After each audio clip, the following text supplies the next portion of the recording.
Madam आपका order pharmacy से। मैंने कोई भी दवाइयाँ नहीं मंगाई हैं। मैम एड्रेस आपका ही है।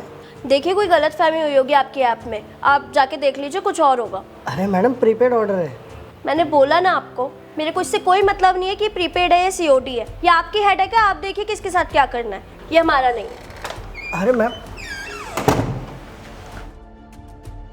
मैं देख रही हूँ, तू बैठ। अरे कोई नहीं दीदी, मैं बोल देता हूँ।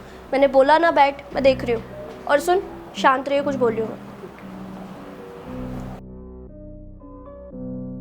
मैम साहब दवाइयाँ। अरे आप फिर आ गए। आपको कल ही बोला था ना कि हमारे घर में कोई दवाइयों का ऑर्डर नहीं आता। अरे मैडम एड्रेस यही है, आप देख लीजिए ना। और कल भी मेरे को दवाइयाँ वापस लेके जानी पड़ी क्योंकि प्रीपेड ऑर्डर था। अरे तो इसमें मेरी क्या गलती है? जब मैंने कोई ऑर्डर किया ही नहीं है तो मैं लूँ क्यों? मैंने आपको बोला ना कि ये दवाइयाँ मेरे घर की नहीं है, तो आप इन्हें वापस ले जाइए। अरे मैडम देख लीजिए, क्या पता आपके घर में किसी ने ऑर्डर करा हो। मेरे घर में ना मेरे अलावा कोई नहीं रहता है। और मैं आपको कहीं से कहीं तक बीमार दिख रही हूँ क्या?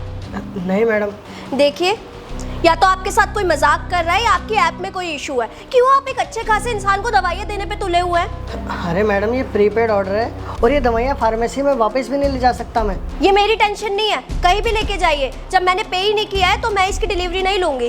पर मैडम मैंने बोला ना, अब खड़े खड़े मेरा मुंह क्या देख रहे? जाइए यहाँ से, जाइए।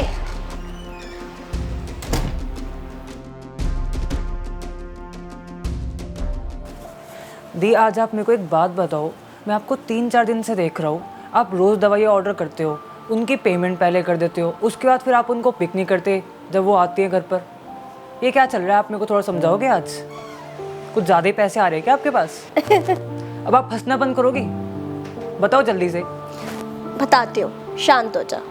दरअसल अभी कुछ दिनों पहले मैं मेडिकल स्टोर गई थी पास वाले, और वहाँ पे मैंने देखा कि ये जो आदमी है ना, इसकी बीवी प्रेग्नेंट है और डॉक्टर ने इसको कुछ दवाइयाँ लिख के दी हैं ताकि इसका बच्चा हेल्दी पैदा हो। लेकिन वो दवाइयाँ बहुत महंगी हैं और ये शायद उसे अफोर्ड नहीं कर सकता।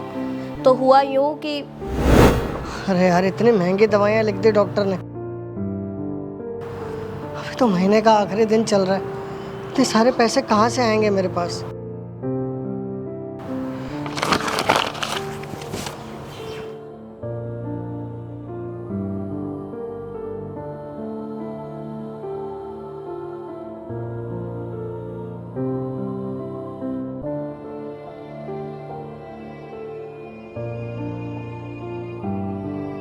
बस इसीलिए जो प्रिस्क्रिप्शन में दवाइयाँ लिखी थी ना, वो मैं इसी की फार्मेसी से ऑर्डर करती हूँ, क्योंकि मुझे पता है कि वो दवाइयाँ देने यही आएगा और पहले उसकी पेमेंट पे कर देती हूँ। तो क्या होता है, जब ये दवाइयाँ देने आता है और वो दवाइयाँ मैं नहीं लेती, तो वो दवाइयाँ इसी के पास चली जाती हैं, क्योंकि ये फार्मेसी पे वापस भी नहीं कर सकता। तो वो दवाइयाँ शायद इसकी कुछ मदद कर पाएँ। क्या बुराई है अगर हम कुछ पैसों से किसी की मदद कर सके तो? पर दीदी ये जो डिलीवरी वाले भैया है, ये भी तो जिस फार्मेसी पे काम करते हैं वहाँ से दवाइयाँ फ्री में ले सकते हैं ना, तो ये वहाँ से क्यों नहीं लेते? और फिर ये वहाँ पे जॉब कर रहे हैं तो इनको सैलरी भी मिलती होगी। मानती हूँ कि सैलरी मिलती होगी, पर शायद उतनी सैलरी नहीं मिलती होगी जिससे वो अपनी बीवी की दवाइयाँ अफोर्ड कर पाए। और तुझे तो पता ही है ना कि पास के फार्मेसी वाला कितना खड़ूस है। अगर वो उसे दवाइयाँ फ्री में दे रहा होता तो मुझे नहीं लगता कि वो उस प्रिस्क्रिप्शन को ऐसे फाड़ के फेंकता। तो बस इसीलिए मैं उन भैया की इस तरीके से मदद कर देती हूँ, ताकि उनकी मदद भी हो जाए और उन्हें पता भी ना चले। क्योंकि अगर डायरेक्ट मैं जाके उन्हें पैसे दूंगी तो शायद वो पैसे लेना, लेकिन अगर इस तरीके से मैं दवाइयाँ वापस करूँगी तो शायद वो दवाइयाँ उनके किसी काम ही आ जाए। वाह दीदी, ये तो बहुत ही अच्छी बात है कि आप इतना अच्छा काम कर रहे हो। I am so proud of you दीदी, I am so proud of you. आप बहुत अच्छी हो। Thank you.